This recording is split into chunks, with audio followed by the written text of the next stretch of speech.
প্রথমেই একটা ফ্রিকিক ছিল যেটা সরাসরি গোলরক্ষকের কাছে গিয়েছিল মোহামেডান স্পোর্টিংয়ের।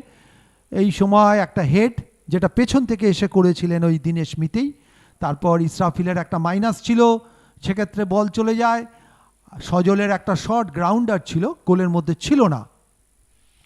এই শটটাও কিন্তু ভালো নিয়েছিল, বাউন্সটা খুব ডেঞ্জার হয়ে গেছে। সৌভিক নিজের ফ্রি কিকটা যেটা গোলের বল, আমি বলছি অসাধারণ কমিটমেন্ট ছিল, খুব ভালো ইনার স্টেপ দিয়ে রেখেছে ওয়ালের ওপর দিয়ে। এবং এই ধরনের গোল দেখতেই মাঠে আসে, চমৎকার গোল করে টিমকে শুধু এগিয়ে দেয়নি, সেই টিমকে এগিয়ে দিয়ে দেওয়ার সাথে সাথে পঙ্কজ কিন্তু এরিয়ানের যে এক গোলে আপটা, এটা একটা শট ছিল, ভালো শট মারার জায়গা থেকে ফার্স্ট পোস্ট, মানে এটা এয়ার টাসেল গোলকিপারের জন্য ফাউল ছিল। এইটাও কিন্তু আমি বলবো মৈনাক খুব ভালো বাঁচিয়েছে, নিজের বডি যখন নিচে নেমে গেছিলো তার পা দিয়ে বাঁচিয়েছে। এই ফ্লাইটটাও কিন্তু চমৎকার সেভ করেছে। আর এইটা একটা ফ্লাইট মিস করেছিল যেখান থেকে মোহামেডান স্পোর্টিং গোল করতে পারতো।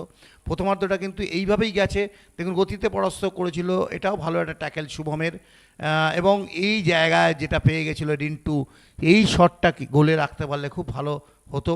এবং মিঠুনের এটা পঙ্কজের শট ছিল, এই ডান দিক থেকে কর্নার, এই হেডটা ঠিক হাফ টাইমের আগে এই হেডটা কিন্তু মিস করে গেল হচ্ছে আমাদের দিনেশ।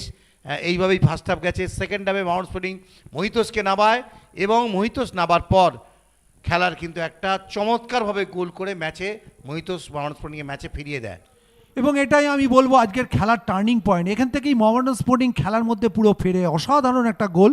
এবং তারপর তারা আরও 3টে গোল করেছিল। এখানে মৈনা কোনো রকমের পরিস্থিতি সামাল দেয়, কর্নার থাকে জোসেফের, লোয়ার ট্র্যাজেক্টরির কর্নার, এবং একদম পেছন থেকে এসে ইসরাফিল গোল করে। এবং এটা তো দুর্দান্ত ফিনিশ আমি বলবো। গোলটাকেও চেনে ভালো এবং গোলটাকে ফলো করেছেন। আমরা যাকে বলে থাকি গোলের গন্ধে বক্সে ঘোরা, সেটা কিন্তু ছিল। এইটা কিমা বলটা গোলরক্ষক মৈনাকের হাতে লাগে, ডিফ্লেক্ট হয়ে যায় এবং তারপর একটা দূরপাল্লার শট, সেটা সরাসরি মৈনাক, এইটা কিমা গায়ে মারলেও কিন্তু এটা যদি মাইনাসটা আর একটু রাখতে পারতো, সতীর্থ পেতে পারতো। জোসেফ সেখান থেকে একটা সুযোগ ছিল মোহামেডান স্পোর্টিংয়ের কাছে, সেখান থেকে গোল আসেনি। তারপর এই বলটা কিন্তু ভালো ছিল, ফ্লাইটটা আরেকটু যদি ভেতর দিকে থাকতো বিপদ তৈরি হয়ে যেতে পারতো। এখান থেকে কিন্তু দারুণ একটা গোল ইসরাফিলের, এবং এক্ষেত্রে অ্যাসিস্ট করেছিল ওই মহিতোষ। দেখুন মহিতোষের অ্যাসিস্ট থেকেই কিন্তু গোলটা করে যায় ইসরাফিল। এটা দলের 3 নম্বর গোল। এবং তারপর ইসরাফিল আজকে আরও একটা গোল করেছিল এবং খুশি মোহামেডান স্পোর্টিংয়ের রিজার্ভ বেঞ্চ, উদ্বেলিত, আনন্দিত। হাকিমও আজকে যেন খানিকটা হাঁপ ছেড়ে বাঁচলেন। এবং এই গোলটা ইসরাফিলের হ্যাটট্রিক, 4 নম্বর গোল। মোহামেডান স্পোর্টিং 4-1 গোলে জিতে আজকে 3টে মূল্যবান পয়েন্ট ঘরে তুলল সুপার 6-এ যাওয়ার ক্ষেত্রে, যেটা কিন্তু একটা অন্যতম দিক হবে। ইসরাফিল দেওয়ান আজকে 3টে গোল করে man of the match. Good afternoon. আজকে মোহামেডানের জন্য তোমার প্রথম হ্যাটট্রিকটা করে আজ তোমার কেমন লাগছে? অবভিয়াসলি হ্যাটট্রিকটা করে অনেক ভালো লাগছে, কারণ এই 3 পয়েন্টটা আমাদের খুব দরকার ছিল, ক্রুশিয়াল পয়েন্ট ছিল 3 পয়েন্টটা। তো আমি হ্যাটট্রিক করেছি, তার ক্রেডিট আমাদের টিমের সকলে ভালো খেলেছে, তার জন্য হ্যাটট্রিক করতে পেরেছি। তো হ্যাটট্রিক করে খুবই ভালো লাগছে। Thank you. Good afternoon. From tailing behind to get a dominating win over RNFC, what would you like to say about the performance today?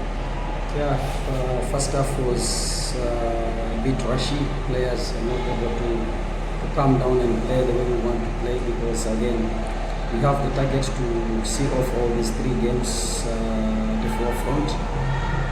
We have make sure that we get the 3 points in every game. So I think with that we took a lot of pressure.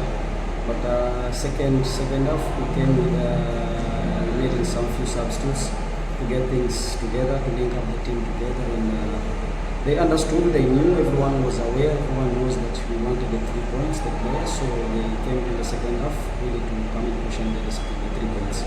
Thank you.